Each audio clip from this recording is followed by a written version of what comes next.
So everybody, thanks so much for joining today's session. I'm going to see if I can share my screen and we can get underway.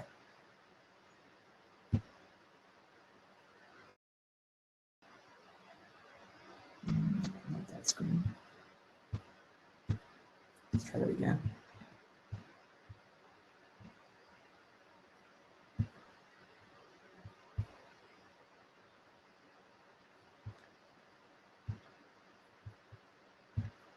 Okay, I think that works.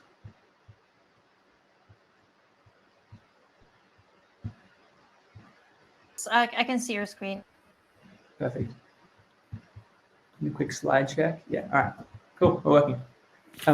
So thanks so much everyone for joining today's session. I'm Andy. I'll go through a quick background in a moment, but what we're going to focus on today is how to grow and scale your team in a global and remote world. So thank you so much for being here. So first up, who am I? My name is Andy Krieber. I'm the CEO and co-founder of a company called Sapling. What Sapling does is we help companies between 50 to 5,000 people automate their HR workflows, connect their people data across their systems, and give them people insights on their HR data.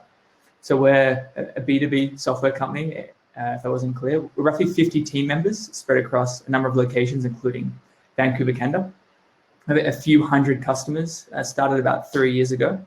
Many of those customers you'll be aware of, great remote distributed companies like Envision, TopTower, Webflow, Zapier, Warby Parker. And what we really do is we help these companies manage all their people operations, which is effectively the new world of HR. So that's what we do, and that's how we do it. So really excited to be here today. So why listen to me? So if you haven't picked up already, I do have an Australian accent. I am Australian. I moved to San Francisco when I was about 25 years old to work in technology. I've always been amazed by the delivery of technology in that you can help millions, if not billions of people with programs and applications. So moving to San Francisco when I was 25, I worked in a few technology companies and then ultimately started Sapling, really helping people operations, which is something I care really deeply about. The second reason why you can listen to me is I know we're building a purpose-driven tech company with great investors. We've done a huge amount of effort, both myself and our incredible team. And purpose-driven is something I'm going to speak about more today, which is something that I've really learned the value of through building Sapling. Thirdly, we've hired an incredible Canadian team in Vancouver and a few other remote Canadian team members. And I'm actually married to a Canadian as well. My amazing wife, Lexi's from Victoria and British Columbia. We met about 10 years ago when we were backpacking in Portugal. And obviously couldn't be building Sapling without her, but very familiar with British Columbia and Vancouver Island, and spent a lot of time up in Vancouver as well. And fourthly, our product being Sapling HR, we power 4 of the 5 world's biggest distributed companies. A few of those are on the right there, but we've had the amazing experience and benefit of working with these companies long before the pandemic. So a few years ago when Envision was building their 1,000-person fully distributed organization, we were there building the people operations technology around that company that allowed them to be efficient, consistent, and really empower their people to build an amazing product. Through the pandemic, which has brought a lot of challenges to the world, we've been lucky enough to keep working with many of these distributed companies and many more that are going remote or distributed. So today we're going to walk through some of the key lessons we've learned from working with these companies and where we see that the future heading around people operations and building global, strong, remote and distributed teams. So the agenda, we're going to cover 4 things. First is creating a people experience, what that actually means. Second, how to deliver on these expectations of our people. Thirdly, jump through some best practices, even how we do it at Sapling. And then fourth, jump through some Q&A. I'd love that Q&A session to be collaborative. So if any questions, comments or thoughts do come up throughout the presentation, please scribble them down and we can come back to that later today. So part 1, where to start with creating a strategy for the people experience. This is actually a slide that I saw a couple of weeks ago from an amazing people leader in the community called Shelby Vorpa, who used to be the VP of people at Envision. Now, what this really is understanding the people experience. And it's not meant to be overwhelming. It's really just meant to carve out how many important things go into delivering an incredible people experience. From candidates, hiring and finding the right talent for your team, onboarding new hires and ensuring they're set up for success at your organization, designing benefits and perks programs for each of our team members that make sense for them, performance and engagement, outlining expectations, empowering managers to be great managers, and creating a vibrant company culture, rewards and recognition, demonstrating values and accomplishments, growth and development, how do we ensure our people are progressing in their career and achieving their own personal goals, and also exit and alumni groups. How do we make sure employees have great transitions out of organizations and onto the next step of their journey? Overlaid of this is lots of changes, whether it's pandemics, whether it's changing work types, whether it's changing employee behaviors. All of these things make this concept of the people experience often quite complicated. But the important thing is we don't need to focus on solving all of them. And one thing I'm going to speak about today is following Pareto's law of picking the 80 or the 20% that's going to give us 80% of the effort. And importantly, each one of these pieces of the people experience are their own department in big multinational organizations. It's our role as people leaders to pick out the most impactful things and build them into the fabric of our organizations. Where to start with this in designing an incredible people experience? I found the one simplest way is to ensure you're creating a purpose-driven company. Now, a purpose-driven company stands for something bigger than its products or services. What we typically come back to is its defined mission, vision, and values. And importantly, that's weaved into your organizational fabric. So the vision and mission state where the organization is going and what it will do to get there. And the value statement defines the organizational behaviors that are expected on the team in reaching that vision and executing on the mission. This could be with customers, suppliers, investors, employees, all those different stakeholders. Now, two great examples of this I picked up was Google's mission, which is something we'd all be familiar with, is to help organize the world's information and make it universally accessible and useful. And Amazon's mission, continually raise the bar of the customer experience by using the internet and technology to help consumers find, discover, and buy anything.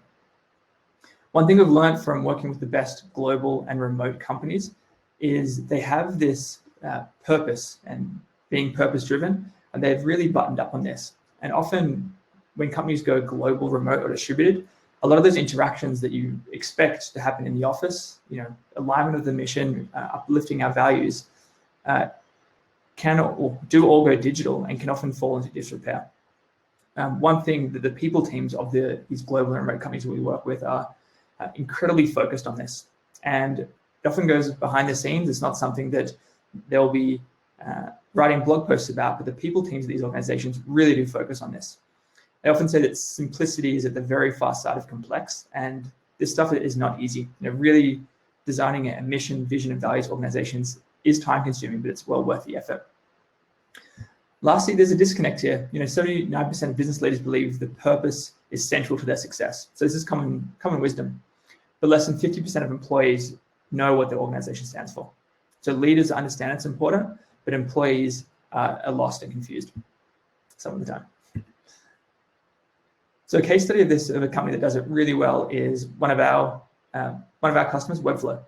Now, Webflow is a new take on web design. Our website is actually powered by Webflow. I'm sure many people in the audience have heard of Webflow. It's an incredible product if you haven't checked it out. But Webflow's mission is to enable everyone to create for the web and lead fulfilling, impactful lives while we do it.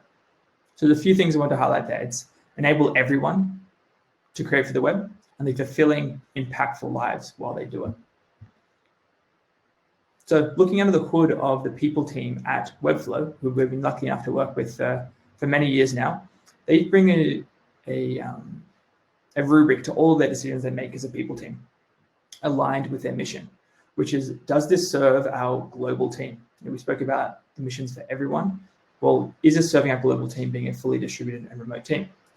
That means, is it flexible? Is it remote friendly? Are we supportive of all identities?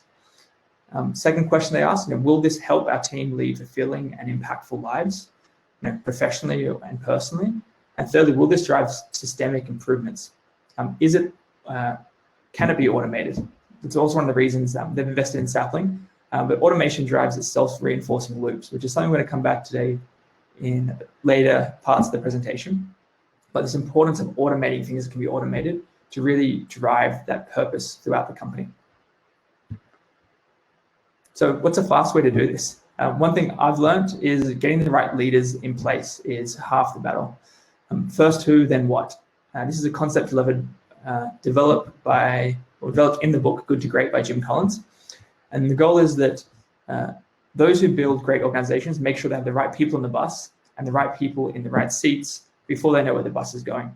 And this may seem counterintuitive to building purpose-driven companies, but importantly, these purpose-driven companies aren't often, a lone founder or CEO setting the vision. It's really collaborating with the leaders, designing where do we want to take this company on this journey. So when facing chaos or uncertainty, it can be often impossible to predict what's around the next corner. And often the best strategy is ensuring that you have the best people on the bus to navigate all those uncertain times. We've seen that the best companies in the global and remote world do this. They have great people that hold the company accountable for their purpose and their values. And often it's the people team. But at smaller organizations, even like Sapling, where we're 50 team members, it's on all of our leaders to be accountable for our mission, our vision, and our values. And they say great vision without great people is irrelevant. So how do we actually do this at Sapling? We have annual planning sessions, which we learn from our customers. We review our mission, our vision, and our values at least annually, and that's calibrated across the organization. And then leaders are responsible for the outcomes. We reward on our values. We constantly remind people about the mission, and we're also focused on ensuring our product roadmap is always aligned with what's our vision here. And this sense of purpose for a 50-person organization has really provided the glue for a lot of our progress and momentum. And seeing other global and remote leaders build 1,000-person, 2,000-person organizations, I really can't understate how important having a buttoned-up purpose is for helping these organizations succeed. So what's next steps here? 3 takeaways I want to provide for the audience. If you haven't read Multipliers by Liz Wiseman, it's an incredible book around identifying people that can join an organization and make everyone around them better. And it's something I speak to my leaders about, which is how you improving the other team members you interact with, whether it's in your own team or other teams. Second one is review your mission, vision, values. I can't stress enough how important it is to have this buttoned up. And then thirdly, empower people to be part of the mission, people, decisions, and actions. One thing I learned the hard way very early in the journey of Sapling is trying to go it alone is often the next path, not the best path. They say if you want to go fast, go alone. But if you want to go far, go together. And I think that's a really important thing around empowering your people to carry the purpose about the organization. So moving to part 2 of our presentation, how to deliver on a consistent employee experience, no matter where your team is located. From working with companies all shapes and sizes, it's really important that you understand your operating model. And this model is called out in job posts, in culture, in employee handbooks. Everyone's clear of this is the organization we're designing for our people. Now there's 3 distinct types. There's headquarter-centric or fully co-located teams. This is where all team members work together in person. It can happen in a single office or offices around the world, but the purpose is that the majority of work happens when people are at their desks in the office. The second model is hybrid, in which organizations support a blend of both in-office work and also remote work or distributed work. Now, this is a logical first step for embracing or experiencing with remote work, and many of our customers are in this hybrid world.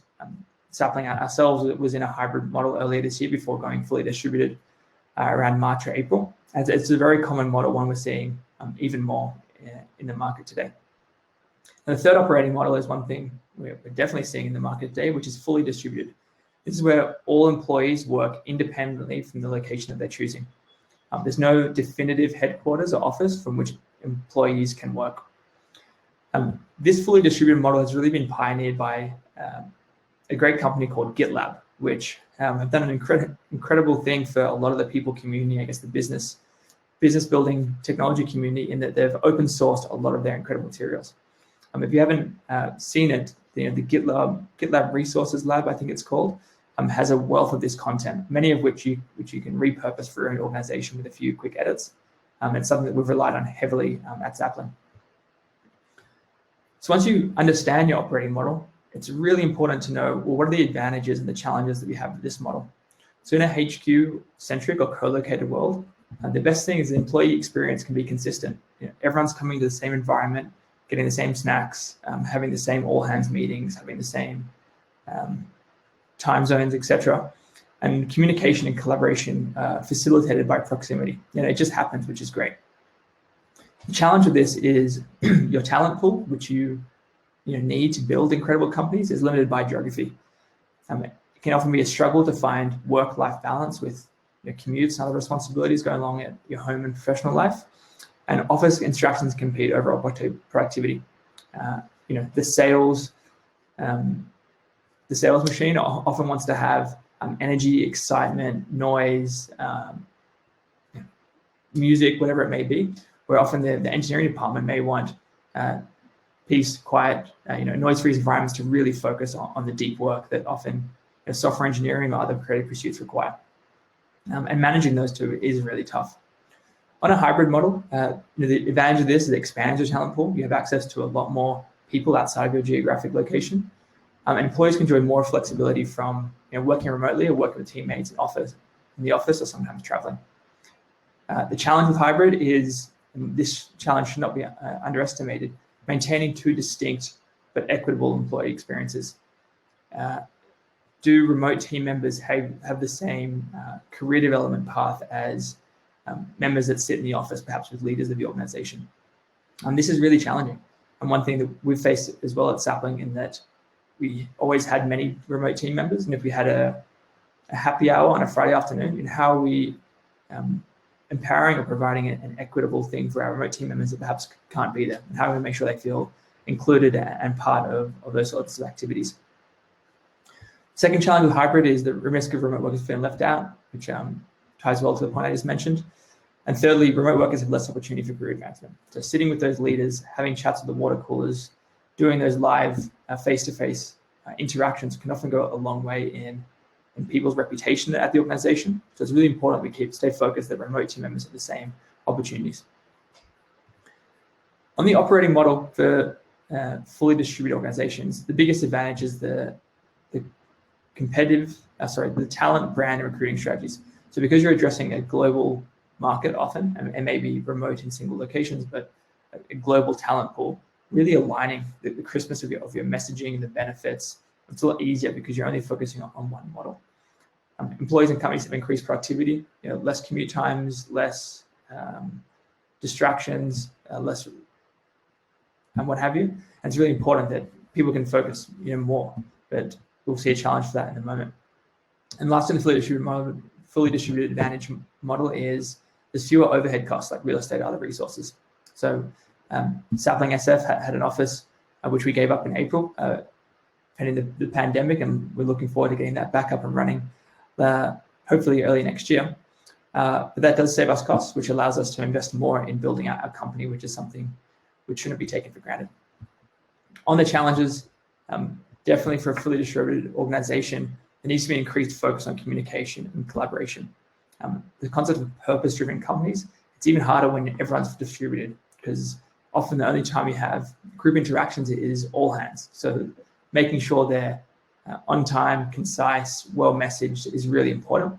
One thing we actually focused on at Sapling is how do we get everyone's presentation skills up, whether it's Zoom etiquette, whether it's being on time, whether it's ensuring you don't have distractions in the background, all these sorts of things which are really important, because if they don't go correctly, it makes the environment quite tough. Other challenges with fully distributed model, employees can feel lonely or discouraged and overworking. So we said employees can have more productivity, but often switches the other way, in which team members can just focus on their work and perhaps overlook other important responsibilities or opportunities in their life. So once you've defined the operating model that your team is going down, it's important to build systems to deliver on these expectations. There's a whole wealth of anxiety questions that comes from new hires, from existing employees, from employees moving on, which maybe is a natural part of their employee life cycle. Things like, did I make the right decision to join this company? Do I bring my own laptop on the first day? Will I fit in? Is there a buddy program? What are my goals? How do I get promoted? What alumni groups are available? All of these things bubble up as people leaders. And the best remote and distributed companies really automate and make processes around this as much as possible. One thing we always see is the concept of keeping things dry, meaning don't repeat yourself, which is a principle in software development aimed at reducing repetition of software patterns and replacing it with normalizations and systems. Every time something comes up internally at Sapling, we learned this from our customers in this regard, we seek to make it the last time we need to answer it in a time-consuming fashion. So if it's, don't make the right decision to be here, or maybe we invest in pre-boarding campaigns, which we'll see in a moment. During my laptop, making that really clear on the handoff email from the recruitment team to people ops teams. What are my goals? Having a clear goal setting framework for how we run goals at the organization. How to get promoted, career path development, all these sorts of things are really important. If you have a people team, to invest in and ensure they have the time and the ability to really build out these things. And if you don't, it's often on the managers to ensure that they're really just empowering their team with all these common questions and the like. It's important to focus on progress, not perfection. This is something which is often a product management framework, but when we work with many companies getting live on the Sapling platform, they're like, what are the best practices? How do I do it like the best companies in the world? And so, well, where do we start? It's line one of 450 things. So we always peel them back and say, what's the most impactful thing that you're focused on? And often there's 2 to 3 key needle movers. And we focus on, we'll build the people experience program that just starts with that. And then once they nail that piece, then we move on to the next piece, the next piece, the next piece. And over time, when we've systematized all these important people processes, the end result is far better than starting with just what's the best practice and going for there. It also allows you to gather feedback and improve the process along the way. Example of this is one of our customers, Warby Parker. They're roughly 2,500 people spread across the United States, and I think they're expanding into Canada as well. Warby Parker has an incredibly strong culture and team. And one thing they've invested in is their pre-boarding experience with Sapling. Now, pre-boarding is the time from when someone's hired at the organization to when they actually start day one. Now, there's often a void which a lot of companies leave their new hires in. They've invested in the recruitment process, they've met people, they've been sold the dream, they're excited, and then it's effectively a blackout period for 2 to 4 weeks before their first day. One thing pre-boarding does is aims to carry that momentum, validate people's decision that they've made the right choice to join that organization, introduce them to the team, the values, the mission, the vision, all those important aspects of carrying that momentum, and importantly, take care of all the administrative stuff, whether it's documents, whether it's filling out their employee record, getting their payroll set up. And then on day one, as it filled that void, they can hit the ground running. They know who's in their team. They've been aligned with a consistent introduction around the values and the mission. And it really creates a much more enjoyable new hire experience. Day one isn't filled with anxiety, it's filled with excitement because they know exactly what they're going to be doing. They've taken care of all the administrative stuff and they can just focus on the most important thing, which is building momentum and becoming part of the team. So what to do next from this? I'd encourage everyone to review the trade-offs you're making between your different people operating models, whether it's office-centric, hybrid, or fully distributed. Importantly, update your company handbook to be explicit about your people strategy. This is actually a screenshot from Sapling's All Teams handbook, which we give to all of our employees, but specifically all of our new hires. We're a hybrid remote company, and this is actually somewhat of an extract we iterated on from GitLab, but it just clearly defines this is where we think about our people experience. This is what's important to us. This is the way we make decisions, and we're very intentional around setting it up. That means that if a hiring manager is seeking to hire someone, they know, what are the guidelines, how do we make decisions here, what can I do, what can't I do. It really makes it clear for everyone around, well, this is our people experience, this is what we focus on, and this is what we should be doing. Lastly, be as consistent as possible. In managing a hybrid environment, which many of the companies and individuals I've spoken to are doing, it's really tough to be consistent. If someone comes to you with hey, can I do this learning development program? Can I go to this conference? How do you make sure as a leader that you're making those things available to everyone and not just people that ask? It's something you can learn not only in people and culture, but often even in simple things like performance reviews. If individuals can come and ask for a raise and it happens or they're discussed, often everyone's going to then come ask for a raise as people understand why I just need to ask. So it's really important to be consistent, which is perhaps annual or 6-monthly reviews. And that's when we discuss raises or promotions, and that's the plan. And that encourages less questions. People are clear of their expectations, and there's no sense that leaders are playing favorites across the organization or with different officers or remote team members. So moving to the third section of our presentation, best practices for startups growing their team in a global and remote world. So this is what we've learned from global leaders that we've been working with, whether remote or distributed. Reinforcing the mission for people systems. So we spoke about building purpose-driven companies, being really buttoned up on mission, vision, and values. Even in their people systems, the way these companies grow, those things are weaved throughout their recognition, throughout their performance reviews, throughout their all hands, throughout their career development. These things are just everywhere, and it really binds the organization, which is incredibly powerful. Thirdly, they move from heroic efforts to processes and systems. There's a ton of great software being built and yet to be built in the world around automating and empowering people to focus on their most highest and best use of time. So when we think about whether it's sending emails, whether it's automating swag, whether it's setting up systems, whether it's completing tasks, all these aspects need to move away from the heroic efforts of the people operations person or the HR team or the IT team into process and systems. One thing that allows these great companies to scale so efficiently and so well in a distributed world is they've automated as much as possible, which means they can be more efficient and get more done with a smaller amount of people and really empower everything to be repeatable and error-free. Lastly, thinking big and starting small. There's a huge amount of best practices we're going to go through, but it's important to pick the one or two that are most impactful for your organization and start with those and gradually build out over time. As you mentioned earlier, it's always better to focus on progress versus perfection in changing environments.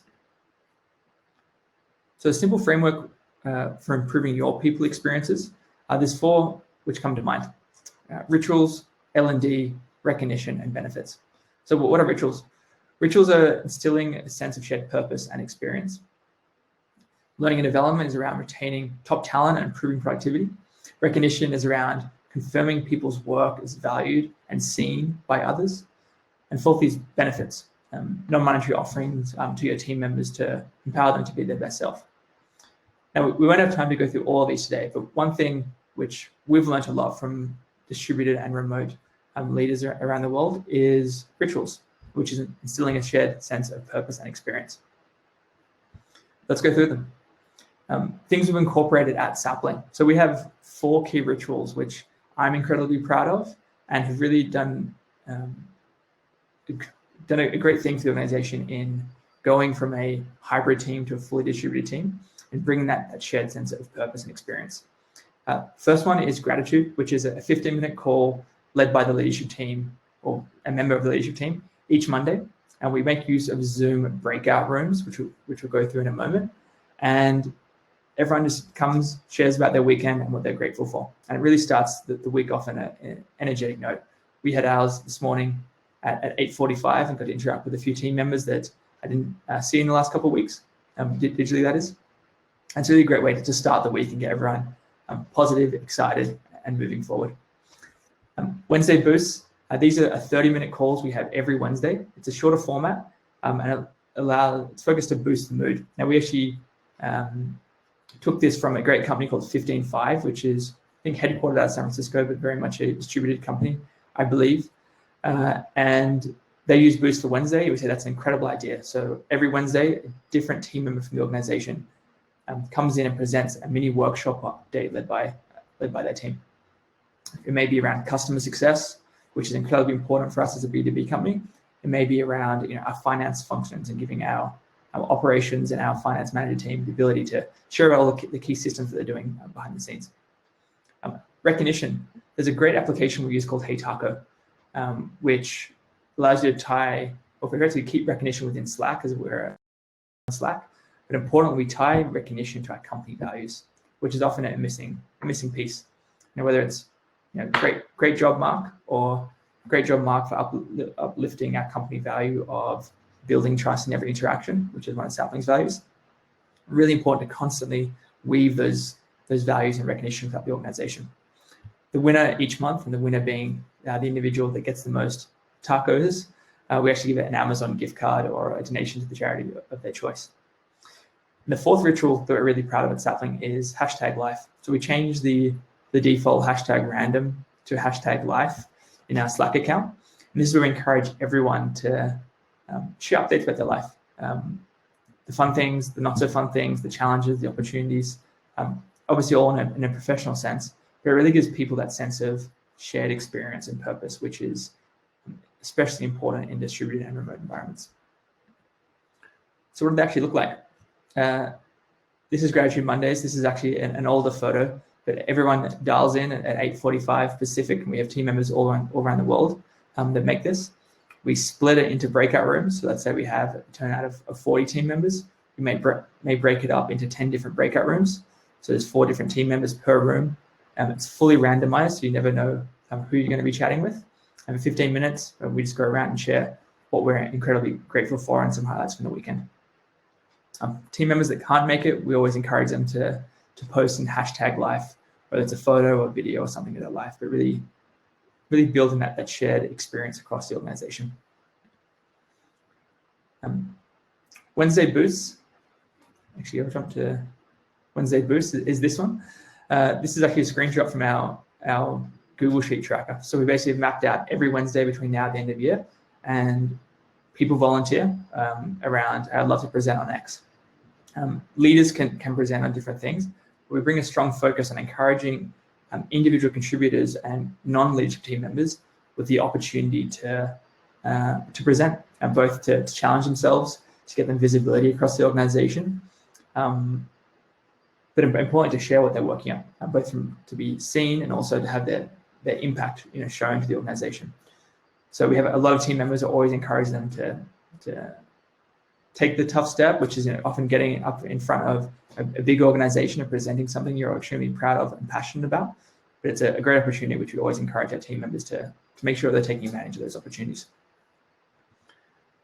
When it comes to recognition, I mentioned the Hey Taco app. So this is our leaderboard for the month of September. So don't tell anyone that Stephanie is currently the winner by far at the moment.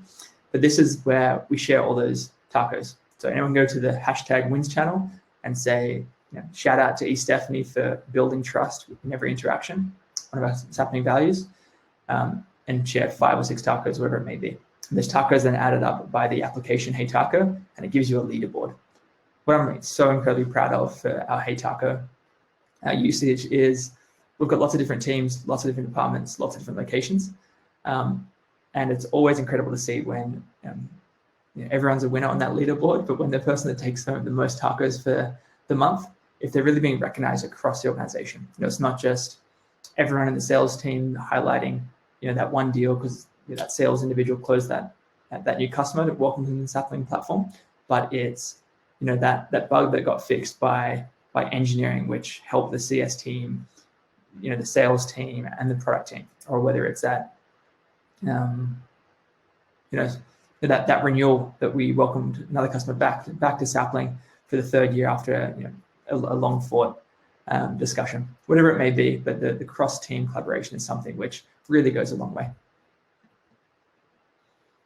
And lastly is #life, so which was formerly #random. So when you set up a new Slack account, it comes with this #random channel. The challenge we found with that was people didn't know what #random was. Does it mean I can just put anything in there? Does it mean I should put work stuff, non-work stuff? So we actually rolled this out at one of our virtual offsites and said, everyone renaming #random to #life. This is what its purpose is. And one of our rituals that's grown from this, in that people share dog photos, happy toddlers, dogs, new babies, whatever it may be. But it's all focused on building that sense of shared purpose and experience across the organization. So those 4 key things of gratitudes, boosts, recognition, and #life, we've built those rituals into our company. Now, those rituals will not only be found in our organization, but also in our company handbook. We make that explicitly clear. This is some things that we run internally, which we found incredibly important. Not that they're set in stone, because there'll always be changes, but it really gives people a sense of, okay, I know what's expected of me in this new world, and I know how I can contribute and be part of that shared experience and purpose. So what to do next? 3 final takeaways I'd leave with the audience, which is define your rituals. Often they go unspoken and unclear. It's like, that's just what we do here. But really making this clear for new team members or as refreshers or what expectations are is really important. And we learned this from many of our customers that were building these really successful, big remote organizations, is they have defined rituals.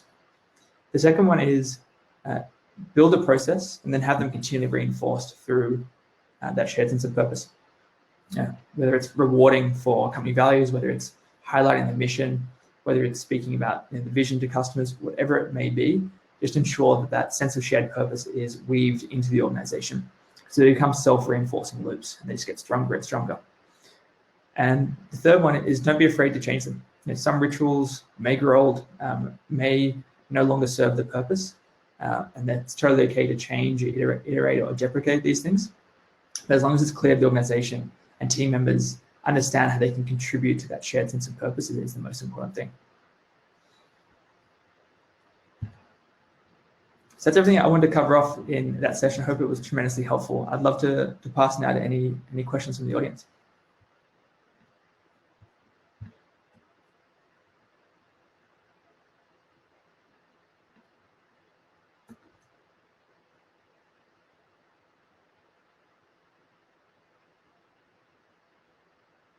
Cool. Hopefully there's one question. Anyone find something interesting or something that they do internally at the organization, which I'd like to share with the audience?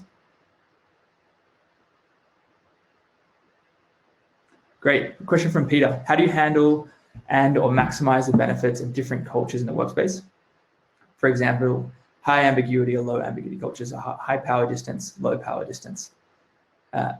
It's an incredibly good question, Peter. We've faced that opportunity, not challenge, a lot at Sapling, even in building our own company.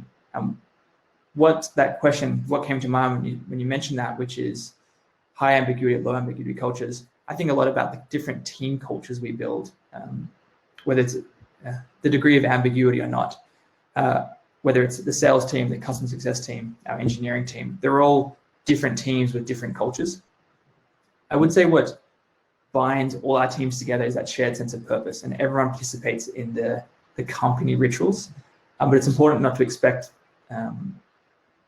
unique rituals to different teams to be carried across teams. One area we face this is performance management at Sapling. So we run weekly one-on-ones, empower our managers, have reviews, have check-ins. But some teams at Sapling run it differently. And we were thinking about rolling out a performance management software, one of the great ones on market.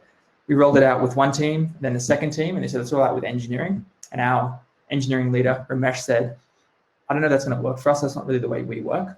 And we had a discussion around, well, is that a company ritual, a company process, or is that a team process? And eventually we said, we have to do what's best for each team, not what's said by its leaders. So it's really accepting there's going to be differences between teams, but ensuring that shared sense of rituals is across the organization, and each team can be unique in how they manage with a level of ambiguity or relationships in that org.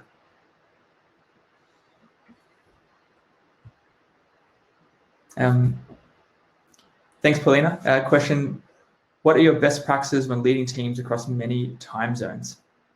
So we have 3, it's called 3.5 different time zones at Sapling. And we have customers all around the world. So we sort of feel the application, our technology is running 24/7. But internally and with customers, it does face its own, again, opportunities, not challenges. One thing we've found is two things. One is some locations naturally shift their hours. So for our Hyderabad team members, often they work or they start later and end later. And we don't expect them to be in the office at 9 and leave at 5, but it's, if they want to be starting at 12 and leave at 8, that's totally acceptable up to them. Where it does run to things that need to be changed, and this is probably my second point, is all hands meetings. Every Wednesday we have them at 9 o'clock in the morning, which for some of our team members is really late. When we have virtual team offsites, we have them in the morning or in the evening. And often we've actually, as part of our diversity, equity and inclusion efforts, we're rethinking around, do we change that up to have at different times, to alternate people to have different times that they are expected to be at different company events.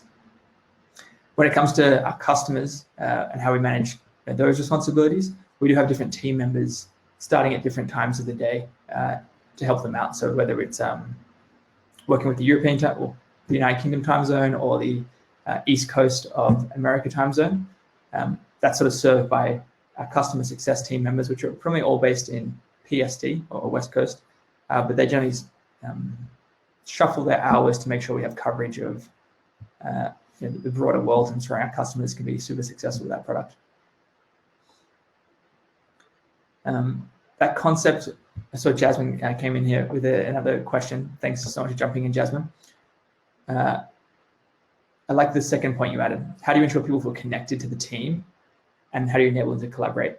I think that is such a powerful question. How do you feel people connected to the team? It's really the shared sense of purpose. So one thing we can't do is have team meetings all the time, because they do require sacrifices from team members to stay late or start early. What we've shifted to is a more asynchronous culture. So whether it's in #live sharing photos, sharing videos, we pretty much record 90% of our meetings at Sapling, whether it's all hands, whether it's weekly product reviews, whether it's customer success meetings. Generally, those meetings are all recorded on Zoom and shared across the organization. So we don't expect people to always be available at those times. And we want to make sure people have the opportunity to listen, to learn, to contribute to those sort of things. So we run a very strong culture on, although the meeting may be happening, the content and the takeaways, the decisions should be shared with everyone, and everyone can understand what happened, why did you make that decision, and what the next steps are. So everything's sort of recorded and put into Slack, and people can use that, view that as they want in their best time zone. As far as collaborating, it's still a challenge we face. How do we ensure that we have different teams collaborating effectively? Often we leave that in the team perspectives. So if customer success needs to communicate with product, they'll set up a time to do that. And it may be sharing videos back and forth. It may be scheduling a meeting in the early morning or late evening, but often they're sort of self-solved by different teams rather than a centralized view of this is the way we solve the collaboration opportunities.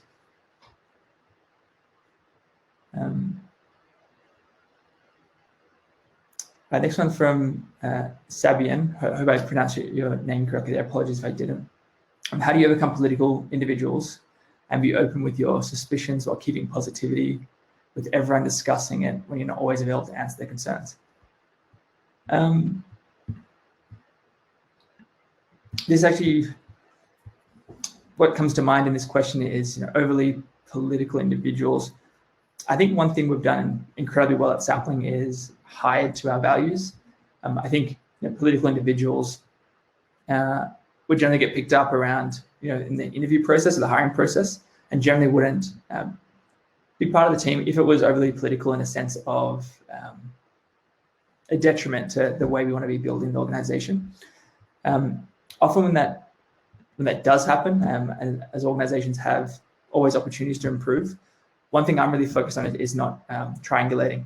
It's something I've learned a lot from actually my amazing Canadian wife, Lexi, which is if there's an issue, if Sally comes to me about something Steve did, it always leads with, have you spoken to Steve about this? Or have you spoken to Sally about this? Rather than me as a CEO or as a leader trying to get involved and solve everyone's challenges. Because often, if you treat people like adults, they'll always behave like adults. And I think our teams become very clear, and as Kim Scott leads with radical candor around not being political and speaking directly to people. When it does bubble up, and if it would come to me, not that it has in the past, I'd always lead with, have you spoken to that person about it? If yes, let's all get together and figure out. But we're very, very clear around not promoting gossip or whispers throughout the organization. It's not something we've seen or would encourage.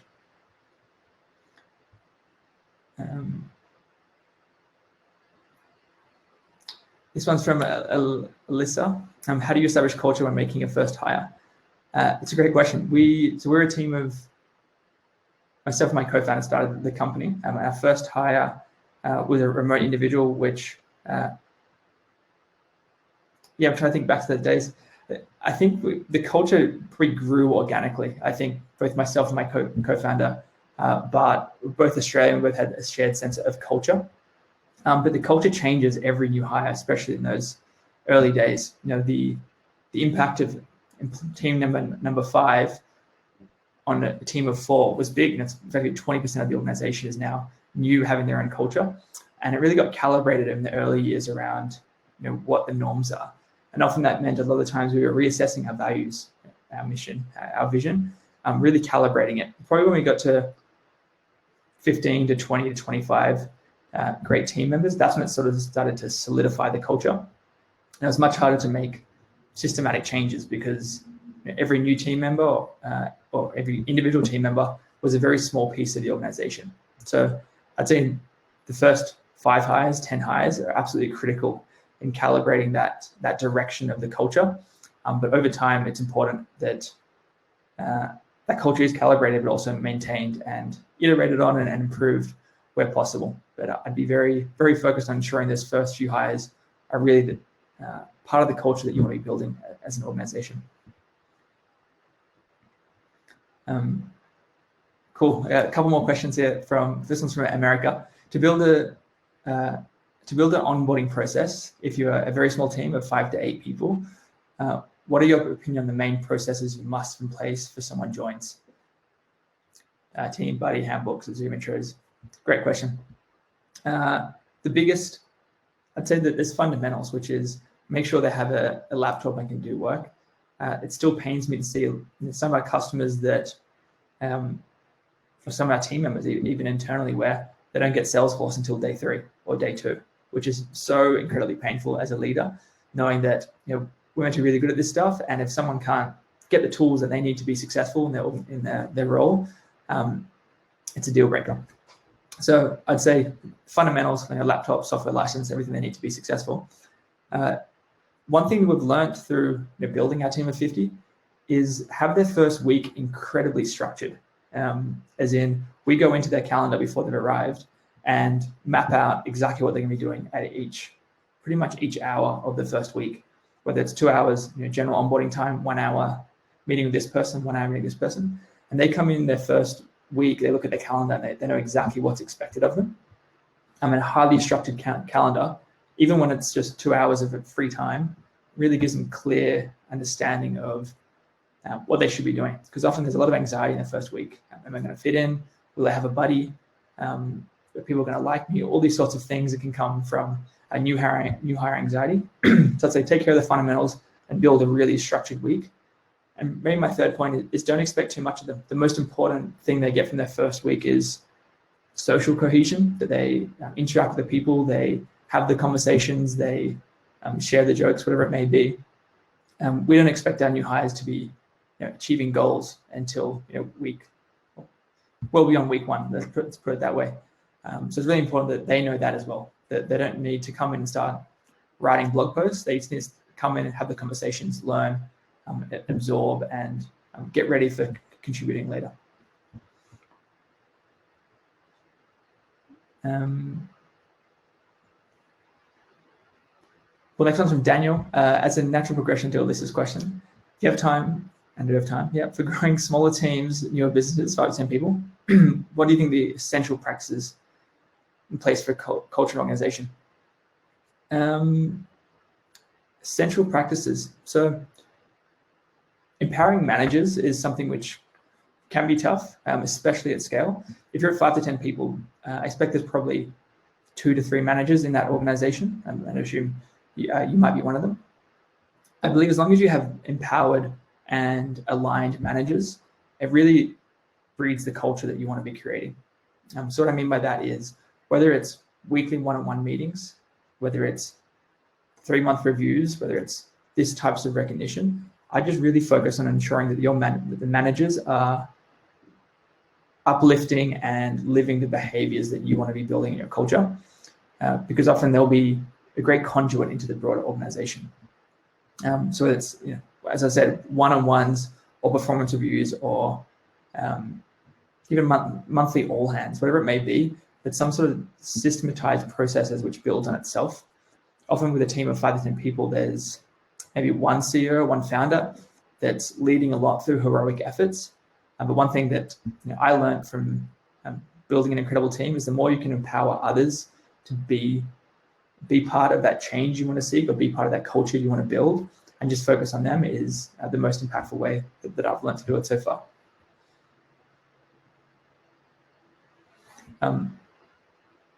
Stanley Lee, how do you navigate the benefits and tax implications when hiring remotely? It's a really big challenge. Thankfully, there's a number of great companies coming out that are focused on solving this. Now, one path that we even used ourselves was using freelancers or contractors on Upwork or Fiverr or those sort of things. The challenge we had with that is as far as hiring and finding and hiring long-term, committed, impactful team members, we often have to move them off platform, which was chaotic and not fun. A few ones that come to mind is remote.com and I think Let's Deal, LETSDEEL, are 2 great companies that I'm aware of. They're really focused on making it easy to hire and stay compliant and pay people in a global world. The economics around a distributed company are huge, and the access to talent is incredible. One of the key reasons we expanded to Vancouver was we just found great people, and they were really excited to be part of the mission. And the way we did it in Canada, we actually set up a Canadian entity, but we knew we were going to be growing to 10, 20, 50, hundreds of incredible Canadian team members over time. So we took the more formal path of setting up a company structure and hiring for that company, which requires payroll and benefits and all these sorts of things. But for smaller companies that are 5 to 10 people, I'd use one of these newer platforms that allow you to pay and stay compliant for these team members anywhere around the world versus the larger company structure. Hopefully that's helpful.